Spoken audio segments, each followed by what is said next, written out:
శ్రీమాత్రే నమః. ఆధ్యాత్మిక క్రియా ఛానల్కు స్వాగతం. భరతభూమిపై ఎందరో మహానుభావులు, మహర్షులు, ఋషులు జన్మించారు. వాళ్ళ గురించి ఈరోజు మనం తెలుసుకుందాం. ఇప్పుడు మనం మహర్షులైనటువంటి సనక, సనందన, సనత్కుమార, సనత్జాత మహర్షుల గురించి తెలుసుకుందాం. వీళ్ళని నలుగురిని కలిపి సనకాదులు అని పిలుస్తారు. వీళ్ళు బ్రహ్మగారి మనస్సు నుండి పుట్టి బ్రహ్మమానస పుత్రులుగా పిలువబడుతున్నారు. బ్రహ్మ సనకాదుల్ని తనకు సృష్టి కార్యంలో సహాయం చేయమన్నాడు. నువ్వు భగవద్ధ్యానామృతంలో మునిగి మమ్మల్ని సృష్టించావు, కాబట్టి మాకు కూడా అదే వచ్చింది. మేము సృష్టి కార్యంలో నీకు సాయం చేయలేము. నువ్వు ఎప్పుడు పిలిస్తే అప్పుడు వచ్చి నీకు మేలు చేస్తామన్నారు. సనకాదులు అన్న మాట ప్రకారమే వాళ్ళిష్టం వచ్చినట్లు అన్ని లోకాలు తిరుగుతూ వైకుంఠానికి వచ్చారు. వీరు చూడటానికి బాలకుల్లాగే ఉంటారు. దాంతో శ్రీ మహావిష్ణువు వద్ద ఉండే జయా విజయాలనే ద్వారపాలకులు వీరిని అడ్డగించారు. శ్రీ మహావిష్ణువుని చూడనివ్వలేదని కోపంతో వాళ్ళని భూలోకంలో పుట్టమని శపించారు. ఈ గొడవకి లక్ష్మీనారాయణులు బయటికి వచ్చారు. సనకాదులు వాళ్ళిద్దరినీ రెప్పవాల్చక చూస్తూ ఉండిపోయారు. ఆనందంతోనో భక్తితోనో లక్ష్మీనారాయణులకి స్తోత్రం చేశారు. గోవిందుడు సనకాదుల్ని చూసి, నా ద్వారపాలకులు మంచి శిక్ష వేశారు. వీళ్ళు భూలోకంలో పుట్టి నాకు శత్రువులై నాతో యుద్ధం చేసి నా చక్రానికి ఆహుతై తిరిగి నా దగ్గరికే వస్తారు. తర్వాత వాళ్ళకి చావు పుట్టకలుండవు అని అన్నాడు నారాయణుడు. సనకాదులు ఆనంద బాష్పాలలో ఆ దివ్యమంగళ విగ్రహానికి మళ్ళీ మళ్ళీ మ్రొక్కి లక్ష్మీదేవిని స్తుతించి విడవలేక వెళ్ళలేక తమ ఆశ్రమానికి వెళ్ళారు. గొప్ప హరిభక్తుడు, బ్రాహ్మణ పూజ చేసేవాడు, ప్రజలకిష్టమయ్యేలా పరిపాలన చేసేవాడైన పృథు చక్రవర్తి దగ్గరికి ఆకాశ మార్గంలో బాల్యసూర్యుల్లా సిద్ధవర్యులు, గొప్ప జ్ఞానవంతులైన సనకాదులు వచ్చారు. పృథు చక్రవర్తి ఎంతో ఆనందంతో ఎదురెళ్ళి అర్ఘ్యపాద్యాలిచ్చి సింహాసనం మీద కూర్చోపెట్టి వారి పాదాలను కడిగి ఆ నీటిని తల మీద చల్లుకొని, యోగేశ్వరేశ్వరులారా, నేనెంత పుణ్యం చేసుకున్నానో, మిమ్మల్ని చూడగలిగాను, చాలా ఆనందంగా ఉంది. ఈ సంసారంలో దేని వలన నాకు మోక్షం కలుగుతుందో చెప్పమన్నాడు. రాజా, శ్రద్ధ, భగవంతుడి గురించి తెలుసుకోవాలనే కోరిక, భగవంతుని కథలు వినడం, అహింస, ఎప్పుడు భక్తి మార్గాన్ని అనుసరించడం మోక్ష సాధనాలు. ధర్మార్థ కామాలు మూడు విడిచిపెట్టి పరమ పురుషార్థమైన మోక్షాన్ని కోరుకుంటే తప్పకుండా మోక్షం కలుగుతుందని పృథు చక్రవర్తిని ప్రశంసించి ఆకాశ మార్గంలో అందరూ చూస్తుండగా వెళ్ళిపోయారు సనకాదులు.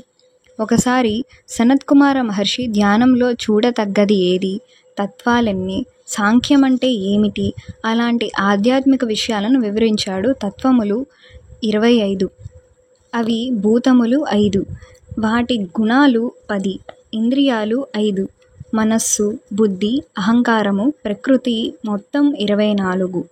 ఇంకొక తత్వం దేహమనుండే పురుషుడు. కాష్టంలో ఉండే నిప్పుల శరీరంలో పురుషుడుంటాడు. అతన్ని చూడగలగడమే అమృతార్థ తత్వం. దీన్ని చూసినవాడు మృత్యువుని కూడా జయిస్తాడు. వీటిని కలిపి చూడటమే ఏకత్వం అంటే. దీన్నే బ్రహ్మాన్ని చూడడం అంటారు. తనను తానే చూసుకోగలిగిన వాడు జ్ఞాని. జిహ్వయమందు సోముడు, వాణియందు అగ్ని, ప్రాణమందు వాయువు, బలంలో కౌశికుడు, బుద్ధియందు ఈశానుడు, అపానంలో సూర్యుడు, సమానంలో అప్సరసలు, కళ్ళలో చంద్రుడు, శరీరంలో అఘ్రలు, చెవుల్లో శేషుడు, ఉపస్థంలో ప్రజాపతి, బుద్ధియందు బ్రహ్మ. ఈ అన్నిటితో కలిసి ఆత్మ ఉంటుంది. ఆత్మని చూడగలిగిన వాడే యోగి అని వివరించాడు సనత్కుమారుడు. యోగి అయిన వాడు జనాలెవరూ తిరగని చోట చూసుకొని ఇంద్రియాల్ని మనస్సుతో లాగిపట్టి ఆకలి దప్పులు మరిచిపోయి హృదయంలో దేవుణ్ణి చూస్తాడు అని చెప్పాడు సనత్కుమారుడు. సనత్కుమారుడు సాంఖ్యయోగాన్ని గురించి కూడా చెప్పాడు. సంఘమే బంధము, సర్వసంఘ పరిత్యాగమే మోక్షం. ఇది పరమరహస్యం, పరమతత్వం అని పేర్కొన్నాడు. మార్కండేయుడు పితృదేవతల మహిమ గురించి తెలియజేయమని సనకాదుల్ని అడిగాడు. ఇదంతా మనం మార్కండేయ మహర్షి కథలో తెలుసుకున్నాం. మార్కండేయుడి సందేహాలన్నీ తీర్చి అతనికి వరాలిచ్చి దివ్య దృష్టి, సర్వ విజ్ఞానము పొందేలా చేశాడు సనత్కుమారుడు. రైభ్య మహర్షికి సనత్కుమారుడు విశ్వమంతా వ్యాపించి ఉన్న తన విశ్వరూపం చూపించి అతనికి గయా శ్రాద్ధ ఫలము, ఫాల్గుని నదీ స్నాన ఫలితాల గురించి వివరంగా చెప్పాడు. ఒకసారి నారదుడు సనత్కుమారుణ్ణి తనకు జ్ఞానబోధ చేయమని ప్రార్థించాడు. సనత్కుమారుడు, నీకు తెలిసినవి చెప్పు, తెలియనివి నేను చెప్తానని నారదుడు చెప్పినవన్నీ విని వీటన్నిటికన్నా ఆత్మజ్ఞానమే గొప్పదని చెప్పి అతనికి అఖండ ఆత్మజ్ఞానం ఉపదేశించాడు. నైమిసారణ్యంలో మునులందరూ సనత్కుమారుణ్ణి రుద్రమహత్యం గురించి చెప్పమని అడిగారు. అలా వివరించిన గ్రంథాన్ని సనత్కుమార సంహిత అన్నారు. ఆ గ్రంథంలో బ్రహ్మ విష్ణుత్పత్తి, హరి వివరించి సంవాదం, సప్తద్వీప సప్తవర్ష చరిత్ర, శివలింగ పూజ, ప్రళయోత్పత్తి, శివాష్టకం, జ్ఞాన ప్రశంస, మోక్ష విచారం మొదలైనవన్నీ ఉన్నాయి. సనత్కుమార మహర్షి మహాయోగి, మహాజ్ఞాని అయినా కూడా మన కోసం గృహవాస్తు శాస్త్రం, శిల్పశాస్త్రం రాశారు. ఒకనాడు నారదుడు సనత్జాతుణ్ణి విష్ణుతత్వం గురించి చెప్పమని అడిగి తెలుసుకున్నాడు. వృత్తాసురుడు ఇంద్రుడితో యుద్ధం చేసి పడిపోయినప్పుడు రాక్షసులు అతన్ని శుక్రాచార్యుడి దగ్గరికి తీసుకువెళ్లారు. గురు శిష్యుల ప్రార్థన విని సనత్కుమారుడు విష్ణుతత్వాన్ని, కర్మఫలం ఎలా అనుభవిస్తాడు, జీవుడు మొదలైన విషయాలు వివరంగా చెప్పగా విన్నారు. అమృతం లాంటి అతడి మాట పరిశుద్ధమైన మనస్సుతో విని ఆవలింపు చేసుకొని ప్రాణాలు విడిచి విష్ణువుని చేరాడు వృత్తాసురుడు. ధృతరాష్ట్రుడు విదుర నీతినంతా విని ఇంకా ధర్మాల గురించి చెప్పమన్నాడు విదురుణ్ణి.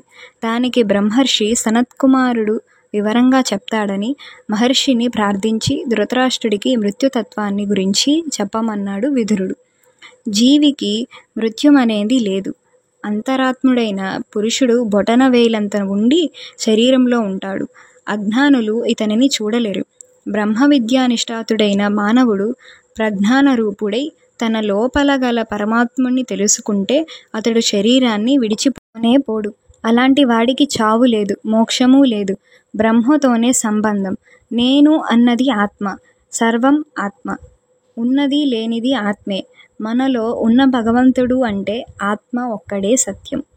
ఎవరికి ఎవరు ఏమీ కారు. లోకమంతా నిండి ఉన్నది ఆత్మే. నాకు చావు పుట్టుకలు లేవు. నేనే ఆత్మ. నేనెప్పుడూ ఆనంద స్వరూపుడే అనుకొని నిష్టగా నియమంగా ఉండేవాడు ఎన్ని వేల సంవత్సరాలైనా బ్రతకగలడని చెప్పి సనత్జాతుడు ఆకాశ మార్గంలో అంతర్ధానమయ్యాడు.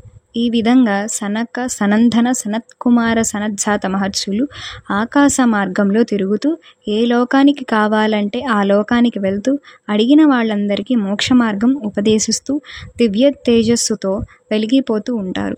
అటువంటి మహర్షుల గురించి తెలుసుకోవడం, వారి పుణ్య చరిత్రలను పఠించడం కూడా పుణ్యప్రదమే. ఇలాంటి మరెన్నో విశేషాల గురించి తెలుసుకోవడానికి మా ఆధ్యాత్మిక క్రియా ఛానల్ను సబ్స్క్రైబ్ చేసుకోండి. నచ్చితే లైక్ చేయండి, షేర్ చేయండి. స్వస్తి.